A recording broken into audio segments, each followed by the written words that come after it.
স্বৈরাচারকে তারা ৩৬ দিনে সরানো সম্ভব হয়েছে। আমি বিশ্বাস করি এটা ৩৬ দিনের কাজ না।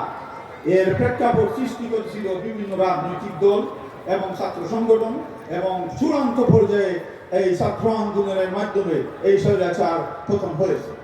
ভাইয়েরা আমার, আসল আমরা মনে করি, আমি আমার লাস্ট বক্তব্য এটাই বলতে চাই, আমরা ইউরোপ থেকে এটা প্রত্যক্ষ করছি, বাংলাদেশে বর্তমানে জাতীয় ঐক্যের প্রয়োজন। আমি মনে করি বাংলাদেশের রাজনীতিতে 3টি শক্তি বিদ্যমান। একটি হলো ইসলামিক শক্তি, এটা হলো জাতীয়তাবাদী শক্তি, এটা হলো সেকুলার শক্তি। সেকুলারের একটা অংশ এই স্বৈরাচারের বিরোধিতা করতে আমাদের সাথে ছিল। তাই এই 3টি শক্তিকে আন্ডারে কমন ডিনোমিনেশন ইউনিটি, একটা ইউনাইটেড প্ল্যাটফর্ম করতে হবে।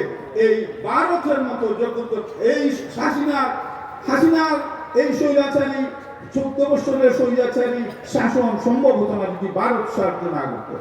তাই আমাদেরকে স্মরণ করতে হবে তার জল কোথায়, তার রুট কোথায়। The root of this evil was India. Therefore, the nation need to be careful. We are confronting a regional superpower, the India. আসুন ঐক্যবদ্ধভাবে এই স্বৈরাচারের পতনকে আমরা স্বাগত জানাই এবং একটি নতুন বাংলাদেশ গড়ার জন্য ঐক্যবদ্ধ হই।